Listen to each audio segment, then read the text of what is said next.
Assalamu alaikum. So Dr. Zaki is a great friend and great activist in the all good causes, starting from the medical field to the Syrian cause to the Arab and Islamic cause. He was born in Homs in Syria, went to medical school in Damascus, graduated in 1985, and has been in the U.S. since then. He's an interventional cardiologist who is practicing right now in Gilbert, and he's the head of his group of interventional cardiologists. And he worked with Sam on missions and other organizations to help the Syrian refugees outside Syria, whether it's in Jordan, Egypt, and in Turkey. Performed a lot of procedures, alhamdulillah, for free that the organizations are offering to the Syrian refugees everywhere.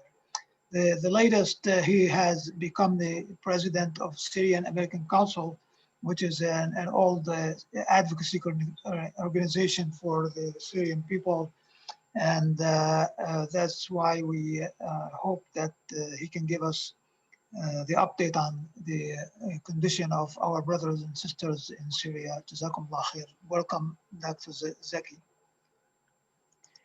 Thank you very much, Dr. Tomei, for the introduction. Thank you very much for the invitation, actually, and your interest in learning about Syria and what's going on now.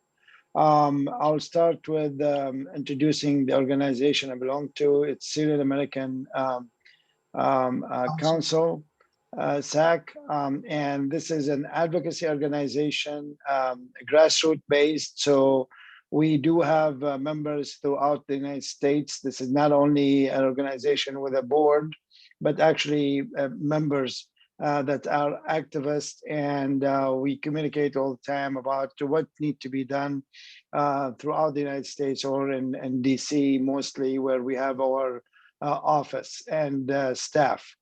The organization founded in 2005 when President Bush at that time, after 2 years of going into Iraq and the dictator Assad sending operatives to kill American soldiers in Iraq, he threatened to go into Syria. And at that time, we know what happened to Iraq infrastructure and country. We said, okay, we have a common goal with the US government and Bush administration at that time to topple a dictator that's been in place for about 35 years at that time, ruling Syria, his father and himself, the son. That did not, of course, materialize at that time. Nevertheless, the organization was registered, and it was obviously registered with the US government. And when the uprising started in Syria to change the dictatorship rule to a democracy in 2011, it was the only organization that registered and ready to work in the US on behalf of Syrians. So most Syrians around the country went through SAC to organize their activity in Washington, DC, and hoping that bringing an end to a dictator regime that literally terrorized the Syrian people at that time, 41 years, between his father, who started in 1970 and died in 2000, and then the son, who took over in 2000 until 2011, the uprising started.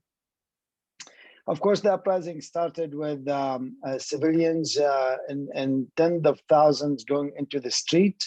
The response of the regime was live bullets. In the first year of the uprising, there was 5,000 people killed.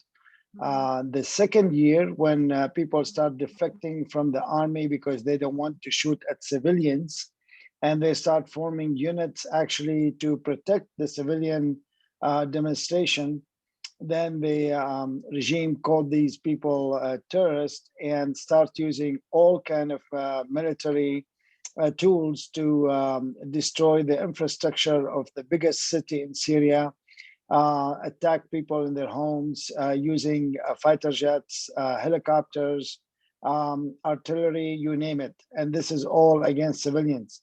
So in the second year of the uprising, there was 70,000 people killed in 1 year.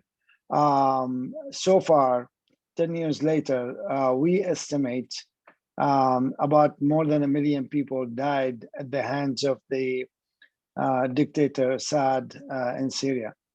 Unfortunately, in these 10 years, a lot of things happened.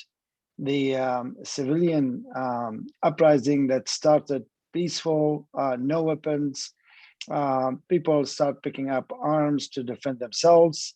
Then the problem became international. We have about 5 different armies on Syrian soil now. The Americans, the French, the Iranians, and big time. Israeli fighter jets are fighting the Iranians and killing Iranians on Syrian soil. Turkish army is in there. It just became a major issue. Of course, the Russians came in and changed the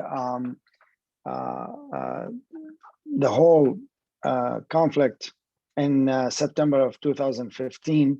At that time, the reason they came in basically to protect the Assad regime from falling. It was almost done. The people were able finally to almost topple the regime. So the Russians came in with their navy, fighter jets, everything, special forces to support the Assad regime, and in the process destroyed a lot of cities, villages, towns, and there was a big wave of immigration, as you know, to Europe. The statistics as we stand now, half of the population is displaced internally and externally. We estimate 7 million people are displaced outside the country, 4 million in Turkey alone, 1 million plus in Lebanon, and the rest is Europe, Jordan, Iraq, throughout the world, basically, Egypt. There's about 4 million Syrian displaced internally. They left their homes and cities to avoid Assad forces, evil forces, to avoid detention and torture to death, which been the policy of Assad. The reason the uprising happened in 2011 is the atrocities that the dictator regime placed on Syrians throughout the 40 years until then. Most of which in 1982, when city of Hama was encircled by the army, and between February 2nd, 1982 and February 28, estimated 40,000 people were killed in the city. More than 1,000 civilian a day were killed, shot in front of their homes, and burned alive in some cases. There's a lot of books actually about the city of Hama. And since then, the detention for any reason continued throughout the years, torture to death, people disappearing without a trace. There are still people in Syria, they don't know where their relatives are that disappeared in 1970s, 80s, 90s. They don't know even if they're alive or dead. The Syrian knows if your family member disappeared, you don't ask about him. You don't go anywhere to ask about him, because if you do, then you disappear also. So they taught the population not only to tolerate these atrocities, but not even to ask about their loved ones, unfortunately. Where we stand now, we advocate in DC strongly. We meet with congressmen, senators throughout the United States, Syrian throughout the United States, meet with their respective representatives talking about Syria and trying to bring a political solution to Syria. One of these activities, for example, next week, Saturday, we're hosting Congressman Greg Stanton in my house to meet his constituents and talk about Syria and how can we bring peace. The latest attack, unfortunately, happened yesterday in Shifa Hospital, where 18 people died, some of them staff, some of them patients, some of them children. For no reason, these attacks happen on hospitals and civilian homes and neighborhoods. That hospital, actually, I was in Syria and I visited with the staff last Thursday, only 8 days ago. When the attack happened yesterday, I was just shocked that some of the people I met with just a week before, and now they're gone for absolutely no reason other than doing their jobs as physicians and nurses and all that. At this point, again, advocating for peaceful solution in Syria based on UN Security Council Resolution 2254, which called for a transition government to take place with full authority and to take over from the dictator. It's the only way forward for Syria. The conflict, unfortunately, among a lot of Muslims, and this is why I really want to take this opportunity and make sure that Muslims understand that this is not Muslims killing Muslims. This is a minority Alawite, 10% or less of the country population, that is 70% Sunni Muslims, that's been ruling the country for the last 50 years now. 2021, it's more than 50 years, half a century, with iron fist, killing, kidnapping, you name it. So this is not Muslims killing Muslims. This is a dictator with a minority, sectarian minority, determined to stay in power at all cost. Unfortunately, Iran and Hezbollah in Lebanon helped this dictator big time. There's a lot of sectarian massacres that were committed in many towns in Syria. In my hometown, Homs, the population was 1.5 million, and the population now is 200,000. There is a lot of villages that were 100% Sunni Muslims. They are completely empty of their people. There's not a single person from that village. There's a village of Qusair, for example, close to Homs, about 50,000 people, not a single person from that village is there. And Hezbollah, supported by Iran, took over that town.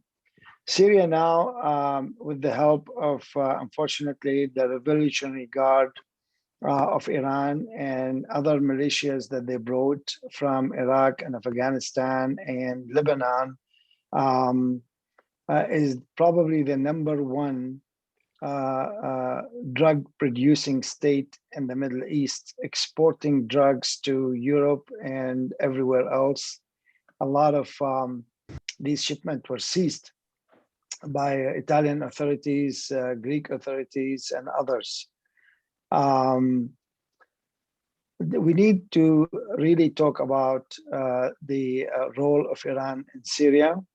It's very important because unfortunately, Muslims in the United States do not know what that role is.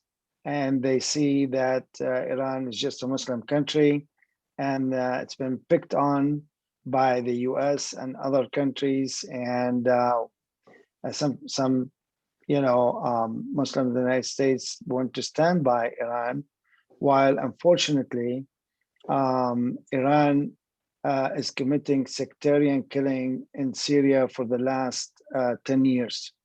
They're bringing people from all over the world, and they are in the business of demographic changes to prevent the local population that was displaced from coming back to their homes.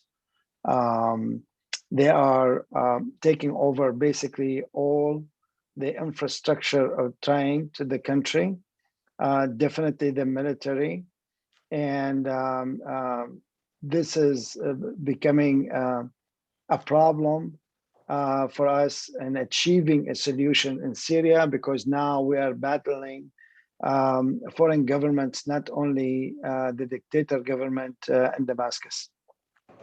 What we need really in the US, what we need from the Muslim organization is support in bringing a political solution, having transitional government in Syria, push the United States government toward that, because the US, as you know, able to push in that direction.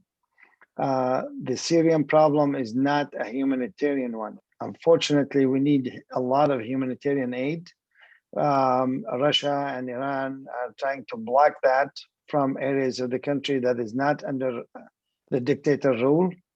But the problem did not start humanitarian. People did not go to the street because they're hungry. They went to the street because they want an end to a regime that's been terrorizing them for 41 years at that time. And now it's time, after 10 years of suffering, 1 million people killed and 11 million displaced throughout the world and inside the country, to bring a political solution to Syria and allow these people to go back to their homes and force the foreign fighters, especially the one that committed atrocities and sectarian violence and killing and rape, to leave the country, leave Syria and go to their borders, their own borders, and leave Syrian alone to hopefully have a future with a democratic system and democratic government, basically like any other country in the world. So they're not subjected anymore to a dictator rule. I'll stop here. I'll take any question. We'll go from there. Thank you. Thank you for listening, and thank you for the opportunity to speak to you.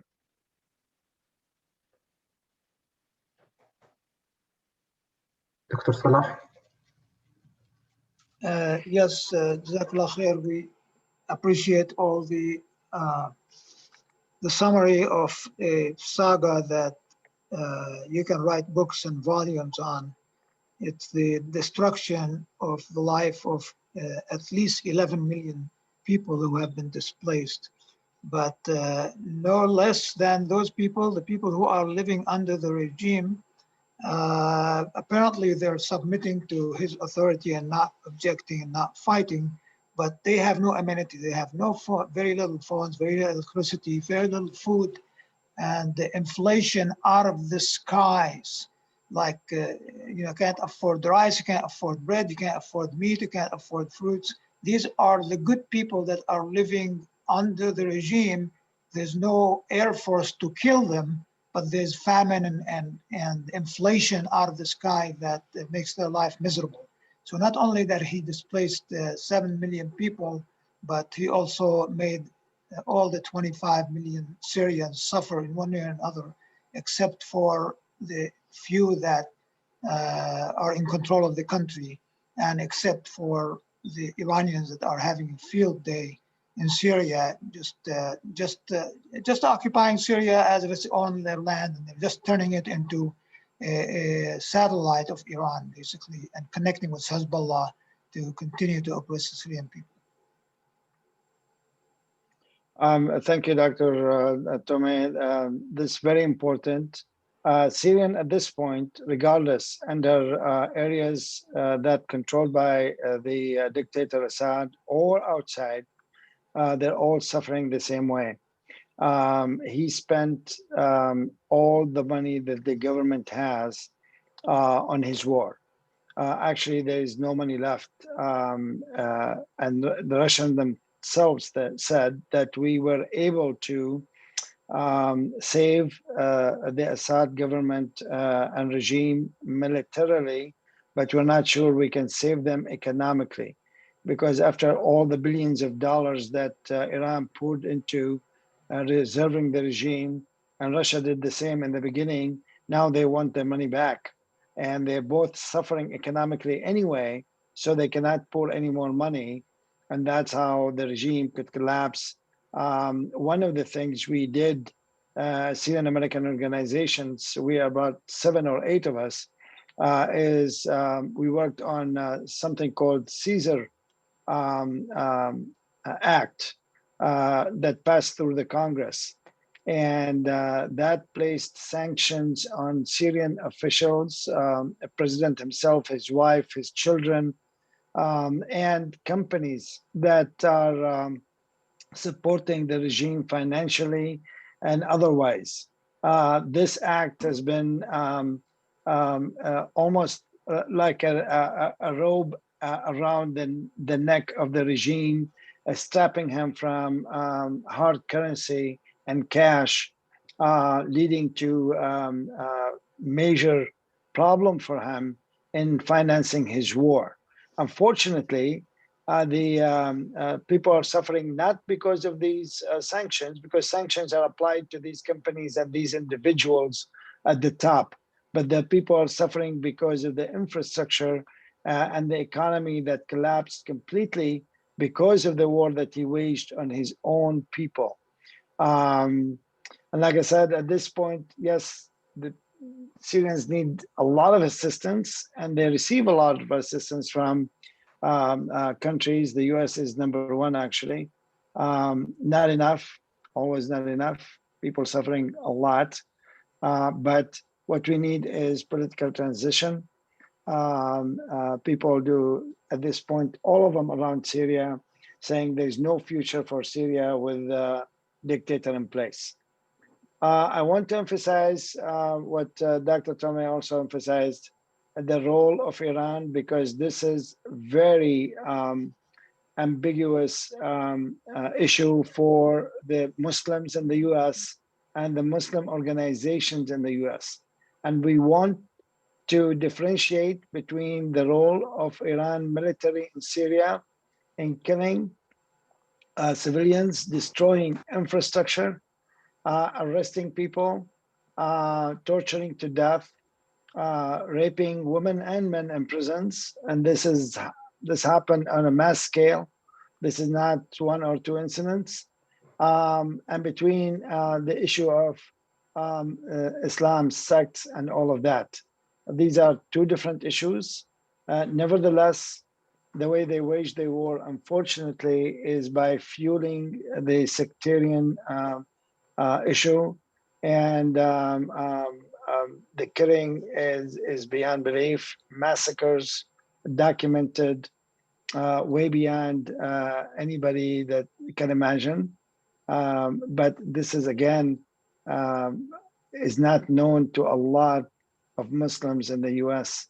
Maybe we failed to educate our fellow Muslims about the role of what they consider an Islamic State that's behaving completely opposite to any Islamic values when it comes to Syria and other countries. And that need to be really highlighted and exposed because without Iran getting out of Syria, there'll be no peace. And this can continue for a long time. I hope not. So again, what we can ask for from the Muslim organization in the U.S., especially the big ones, is support in bringing transition in Syria, support in the Congress and the administration to push the administration to bring a peaceful solution and a final solution to Syria, not only support by humanitarian aid and food and others, as much as it is very important. But this is not why Syrians went into the street and why they suffered so much and sacrificed so much. I'll stop here again, but I cannot emphasize enough really the detention and torture that's beyond belief that's happening in Syria. I don't want to go into details because it's just, we won't have time, first of all, but second, it's just a gruesome picture that I'm sure Dr. Tome can point to some books people can read on their own that really give you the flavor of this regime. And I shared with Dr. Tome a 2-minute clip from the attack on the Haswell yesterday, and this is a very small example of what happened in Syria. At one point, we were losing 500 people a day killed by the Syrian regime and his supporters, the Iranians and the Russians.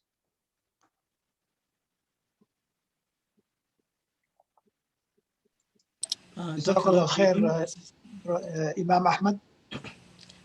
I have a question.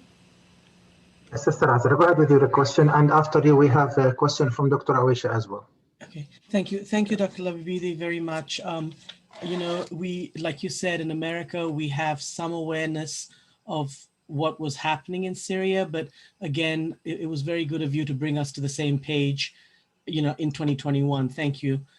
My question is, you know, we know about Muslims suffering around the world, so we're overwhelmed with information coming in from all parts of the world, but all of us can give money. We know we can give money to help, but more than that, how do people like me raise awareness of what you just said? Do you have websites? Do you have links that I, as a human being who understands where you're at now, I can share that? Because the more we share the awareness, the more people become aware of it, the more they will get involved and make the changes happen. So do you have links and stuff you can share?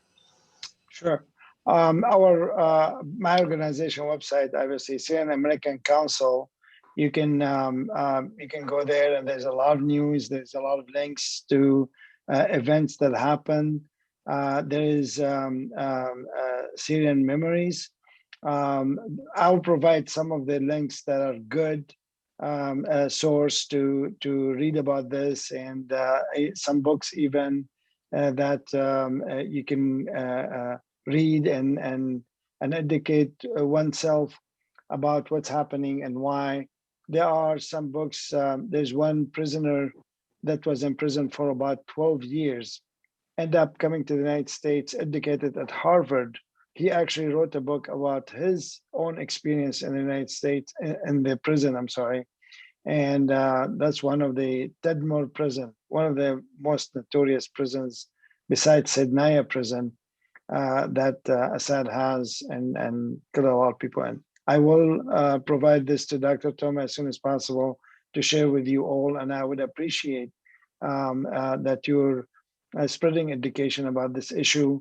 Like you said, we can always help with money, but this is really not the issue we're asking for after 10 years is more of we want Muslims in the United States to support us politically and the help. Unfortunately, a lot of progressives do, you know, although they're for democracy and against dictators and stuff, but this no war and America should not involve in anything outside the United States is becoming an issue of how to face these dictators and how to influence our representatives in taking these issues seriously and spreading our values, human rights and democracy around the world. Thank you for the question, and I'll be more than happy to provide these links in writing so everybody have access to it. We will put them on the WhatsApp group, inshallah. We have multiple WhatsApp groups for Arizona Muslim Alliance that we can share these links. Dr. Awisha? Assalamu alaikum, Dr. Lababidi. Thank you very much Wa alaikum salam. So my question is regarding the goal and your efforts to achieve the goal. So specifically the goal, I believe, which is what the Syrian people want, which is the smooth transition of power. I see it a little bit a long shot. It's not easy to be achieved. So my question is, and there are multiple venues that you mentioned, some of it like political, some of it like economical, some of it like military, some of it like patience or whatever. There are lots of venues that could be achieved. So my question is, which one, from your point of view and from your personal experience, that you think that your organization is working on and leveraging and seeing an optimistic solution in it so that you can achieve this goal? Which one of them is the one that you're working on? Unfortunately, you're right in that it is very difficult to bring a complete solution for Syria now. And what we're pushing is to establish a will. At this time, most countries are comfortable with what's happening. The major battles are settled. There is the Russian army and the Navy known where they are. The Americans' base is known. The Turkish army is known. The Iranian is known in the south. And Syria now, we have a problem with traffic, of foreign armies on our soil. Nevertheless, if there is a will, definitely a solution can be found, and rather quickly. There is a UN Security Council resolution that called for a transitional government. The problem of the immigration to Europe and the rise of the far right in the European countries make Europe interested in stability in this area in the Middle East, and the returning of refugees to their homes to settle down the European countries and deflate the rise of the extreme right that almost taking over major governments in Europe.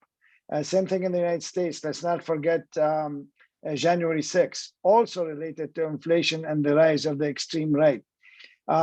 Turks are very interested in solution in Syria to reduce the terrorist attack on their soil, on their country, by a PKK that is known terrorist organization that's based now in Syria, unfortunately. So there is a common interest almost to find a solution for various reasons for the actors that are on Syrian soil. And this is what we're trying to push for, is a Syrian solution, a transitional government, an end to the Assad regime, a dictator that the world did not see in recent history, is in the interest of everybody. Europe, because of the immigration, the US, because the president said, I want to see democratic governments, and democracy works, and we have to show the world that the democracy works. He said that. Let's start in Syria. So there's a lot of positive signals coming from different countries that yes, we could, and that's where we are pushing. We are pushing to find a will among the actors in Syria to bring peace and end to the dictatorship government. جزاك الله خير دكتور زاك. إن شاء الله جزاك الله خير. Last question with the brother Alusi. Let us be brief. We are running out of time. بارك الله فيكم, brother Alusi. Yes, assalamu alaikum warahmatullah. Jazakallah khair, Dr. Lababidi. It's a pleasure to get to hear from you. My name is Mustafa Alusi. I'm originally from Iraq, and I can very much relate to what you highlighted in terms of the role of Iran in the region. Obviously we have the same problem there. But I guess my question was, you said you have an upcoming event with Greg Stanton. To what limit are these politicians or political representatives, are they able to kind of, get our voices out there and kind of influence the situation? in terms of what's happening in Syria. I lived in Syria for 4 years, and alhamdulillah, great people, great community, and I we've never seen anything from them except kindness and mashallah, high standards. So what can you just summarize to us in terms of how are we getting these people involved in to what extent are they able to influence what's happening? Jazakallah khair. Thank you for your kind words about Syria and Syrians. Actually, this is very important, and I would love for all Muslims to be involved in advocacy. Politics in the United States, like I say, is local. Our relationship with our congressmen and senators, we know that we can ask them things, we can educate them. They may not agree with you on everything, but you can educate them about Syria, you can educate them about what's happening in Iraq, and you can ask them, this is what we'd like you to help us with. We know in the past, these relationships helped us big time passing the Caesar Act, which was very difficult and a long shot. And we were told by a lot of people, there's just no way this is going to happen. The Caesar Act actually has 6 conditions for the regime to meet until the sanction is lifted. And of course, if they're met, it means the end of the regime. We can ask these senators to pressure the White House when the White House does not want to do anything. They send letters to the White House. They send letters asking the Secretary of State or the Defense Department, what is happening with this area? Why the forces that we are supporting are actually killing civilians in Syria? We can ask them for hearings. You know, a lot of hearings happen in the Congress and Syria. We ask for these hearings, and we ask specific topics to be discussed. We actually, a lot of the question you see congressmen, for example, asking is our questions. I mean, how are they going to know about every little detail in Syria? They don't. But we submit the questions. We ask them. Our staff in DC follow with their staff, and they, pass along these questions that they can ask in hearings and bring up the issue and bring up the answers that we want. And in regard to Iran, I mean, you're from Iraq. You know that Iraq will not move forward unless the Iranian forces and the sectarian way that they conduct things, stop. Iranian forces, this is what the president said also, that Iran has to live within their borders. And we're waiting for that day. A lot of countries will be better off that way.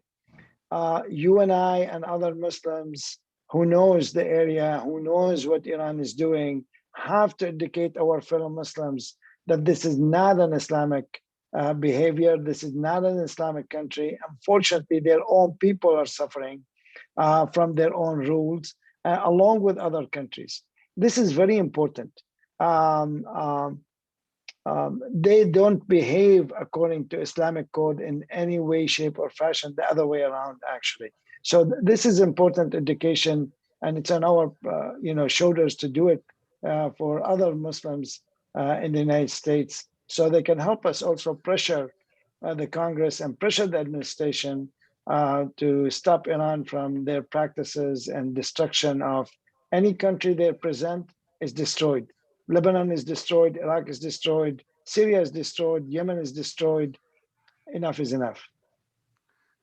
جزاكم الله خير. لا حول ولا قوة إلا بالله. جزاك الله خير, Dr. Zak, for accepting our invitation and updating us.